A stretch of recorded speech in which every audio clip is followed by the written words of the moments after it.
Hi everyone, thanks for joining me. So today we're going to talk about pre-production. We're going to discuss all the different stages of pre-production and mention a lot of apps, free apps that you can download and use to help you create your own projects. Disclaimer, if you're new to filmmaking, please don't feel pressured to have to do all these things that we're going to discuss today. That's not the case at all. I'm just making you aware of the stages of pre-production and the benefits of planning a shoot. If you want to go out, film, edit, repeat, that's completely fine. You do that. But perhaps you'll pick up a few of these and in later projects, you'll incorporate them into the planning. Or maybe right now you're going to see something that we're going to discuss and you'll want to use that to help you prepare better for a shoot. So let's get into it. So what is pre-production? Well, pre-production is the term used to describe work done on a project before filming begins. And there are many different aspects to that we're about to go over now. The first being finalizing or locking off a script. And that means no significant changes are going to be made to that script. So you also want to note down some things like location, character, props, costume, because those are going to be necessary for other aspects of pre-production. So before you can finalize or lock off a script, you have to actually write one. And I haven't discussed script writing or screenplay writing yet, so I'm going to use this opportunity to introduce you to Celtx. Celtx is a free software and it's available on your iPhone, Android, or Windows phone. It's also available on desktop as well. This is a fantastic free app that you definitely need to download that will help you write your own screenplays. What's really good about it as well is it takes care of all the formatting issues. So if you're new to screenplay writing, you might not know that you need to have interior or exterior at the top of every scene to let the reader know where they are. There's also functions to it where you can share with other people, leave comments, or scroll through a scene list. Now, if you want me to do a full tutorial on Celtx and how to use it, leave me a comment below and I'll make sure I make that for you. The other one that I want to introduce to you is Celtx Index Cards. Now, Index Cards is another fantastic software that you can use right at the early stages of your script writing. It allows you to write out an idea on a little card. It's obviously digital card within your phone, and then you can link it to other ideas or other index cards that you have, and you can share that with other people. You can print them out. You can use that as your basis before you start developing your screenplay. So those are two apps that I highly recommend that you get, and they're completely free. The next stage is creating mood boards, storyboards, and shot lists. Now, mood boards are a must for any film, in my opinion.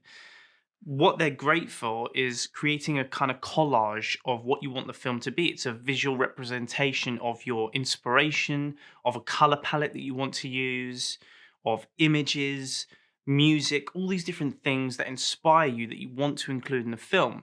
And a fantastic app for this is Milanote. Milanote is another free app, or at least it's free for the first 100 boards. After that, you do have to pay for a different version of it. So use those 100 free boards wisely. But what that's great for is you can create a kind of digital document with color swatches that you want to include, maybe some costume ideas, some character references. Maybe there's a villain in a film that you're like, oh, I kind of want this character to be similar to that. Or just inspiration of other films or music videos or anything that has inspired you on that. And you can create loads, you can link them, you can share them, you can download them. It's a fantastic way to create a mood board really quickly just using your phone. Now, there is also a desktop version that you can link it to as well. So definitely check out Milanote and download that. Storyboarding is another fantastic tool that you can use to help you prepare better for your film. Think of it as a comic book version of your film. Very famously, the Wachowski sisters hired a comic book artist to draw and turn the Matrix films into a comic book, which they then gave to producers, and that helped them get funding to make the Matrix films. You can use it too without having to be a comic book artist. You can use an app called Storyboard. Now, I was pretty blown away by this app because what it can do is it can turn any video that you've taken on your phone into a storyboard, into a comic book version of that film. So say you're filming character A, then you pan to character B, and then to an object. It will turn that film into at least 3 different images, and you can keep refreshing that to change the style. So it could be a hand-drawn version, it could be a blown-out, saturated comic book look, it could be black and white noir, it can be anything. really, really quick way that you can create a storyboard and then export it and share it with friends. Failing that, what you can also do, and I do this quite a lot as well, is just draw them. Now, they don't have to be that good. Really, they don't. They can just be stickmen on a page. But what this helps you do is visualize the story that you're telling and also think about your film in terms of tableaus or images. Think about what's the key images within this film that I want to tell. And that really helps you prepare better for your shoot. For shot lists, I recommend an app called Shot Designer. This app is fantastic and free. I can't recommend it highly enough. What you can do with it is not just list down your actual shot list. So say shot 1 is static camera, that means not moving at wide angle of the whole scene. Not only do you write that down, but you can also have it out in an image. So you'll have, say, any objects in the place, like a table. You'll have your characters where they're positioned, the camera where that's positioned, and you can also position lights as well. So this helps you design the entire scene, as it says in the name. And if you're thinking about being a cinematographer, a director of photography, this is a really, really good app that you should definitely download. And even if you're not going to be that, I think it's a fantastic app to help you work out before you get on set how you're going to film a scene. The better prepared you are, the better the end result is. Sometimes that isn't true, but in my opinion, planning does help a lot. Failing all of that and all these apps, you can just write things down. You can create a mood board on a piece of paper. You can draw a storyboard on a piece of paper. You can write your shot lists in a notebook. Just find what works for you best. So the next stage to pre-production is budgeting or making a budget. So this entails going through a script, listing down location, props, costumes, characters, etc. And you'd have a budget and you'd allocate a certain amount to each one, and then you desperately try not to overspend. Now, please don't panic and think that you've got to invest loads of money in making your film. That's not at all what I'm trying to do. I'm just trying to make you aware that this is a stage of pre-production. You might find in the future that you get a grant or you get funding to make a film, and then you'll have to really focus on budgeting and how to allocate your spending. A lot of the times in the earlier stages of filmmaking, and this is true for myself, you say to yourself, how can I make something for nothing? And that's when you start calling in favors and trying to get by with what limitations you have. Production schedule. Create a shooting schedule or breakdown of scenes, time, locations, talent, crew, and day breaks to keep you all on track. Now, this does not have to be really accurate. It can be quite rough, but it's helpful to keep you all motivated and on track with what you're doing. So you could create a spreadsheet on your phone using numbers, Excel, or failing that, Google Docs, which is really handy. I use that quite a lot because it's handy to collaborate with others. You can create a spreadsheet with tasks in it that need to be completed before filming, with different people allocated towards them, and they can dip in and say, yes, I've done this, no, I haven't, or whatever outcome that they want to put. Sourcing crew or finding crew and delegating roles. There are tons of roles within the filmmaking industry. You've got directors, editors, actors, producers, gaffers, set designers, costume designers. I mean, the list just goes on. There's so many people involved within the filmmaking process. And at these beginning stages, you're going to be using your friends and family to help you create these projects. It's good to be aware of all the different roles that there are. You might find that one speaks to you more than the other, but at the beginning stages, it's good to try out a bit of everything to see which ones you like the most. And outside of that, it's good to, when you can, network and find like-minded individuals that you can collaborate with on films. Perhaps you know a composer, someone who makes music in their spare time, and they create a soundtrack for your film.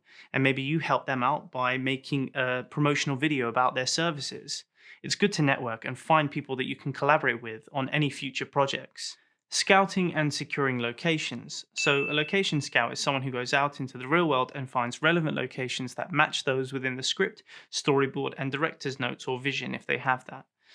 At the start, you'll be using whatever you have at your disposal. So your bedroom, kitchen, living room, garden, if you have one, the outside of wherever you're living, whether that be a block of flats or a house. Use whatever you have available first. And also try and pull favors with friends. Maybe you know someone who owns a pub or someone else who owns a shop. See if you can film there. You could also use Google Maps to find relevant locations that are nearby. For example, say you need to find an overpass. You could type that in and it will show you where those are. You can go and scout those locations, use your phone, take a few pictures and see if that works for what you want to film. And beyond that, there are websites like Shoot Factory where you can find specific locations, but I only recommend this if you ever have funding for your projects, as it can be quite expensive. Acquiring, renting, and preparing your equipment. This includes video cameras, microphones, lenses, lights, tripods, etc. Now, you might not have all of that at your disposal right at the beginning, but what you do have is your phone.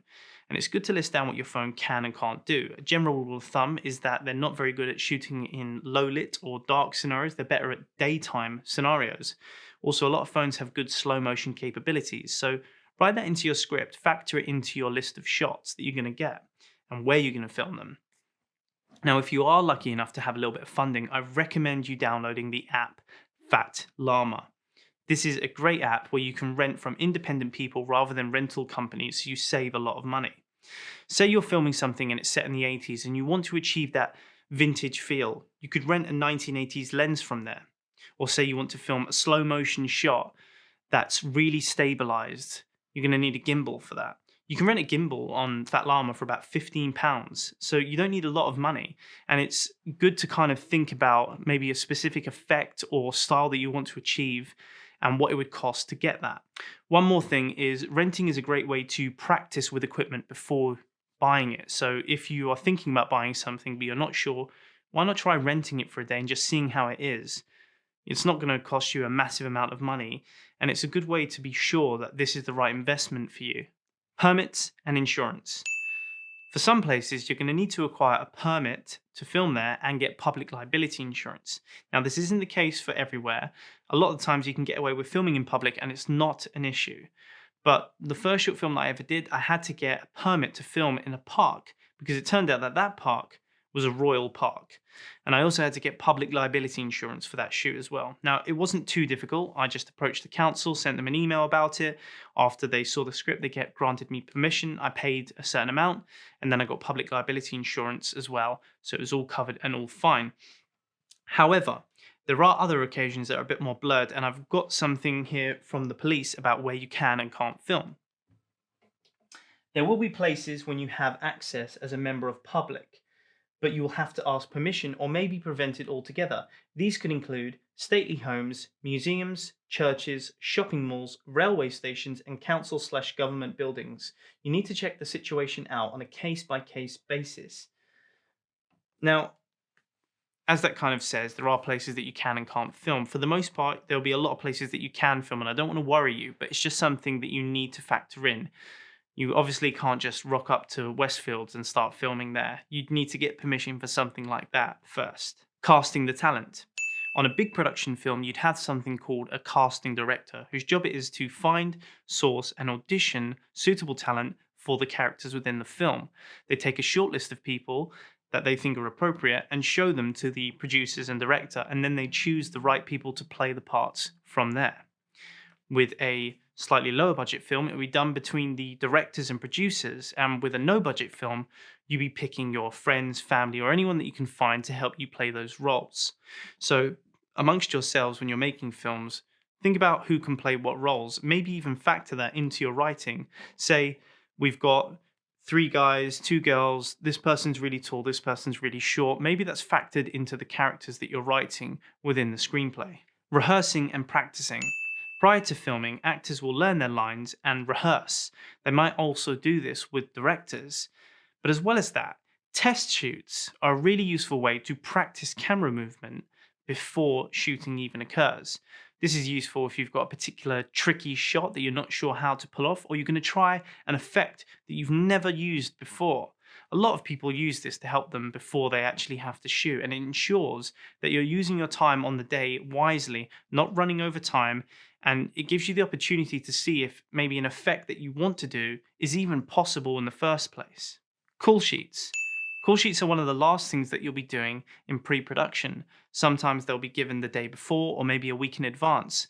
And what they generally comprise of is where you're going to be filming, what time of day, what is the weather going to be like, what the nearest tube station is or transport link, what the nearest hospital is, what actors are needed for the scenes, what scenes are we doing, what pages from the script are we doing, which crew is needed, what time is lunch, absolutely everything. It's a really detailed and organized document that helps keep you on track and motivated during the day.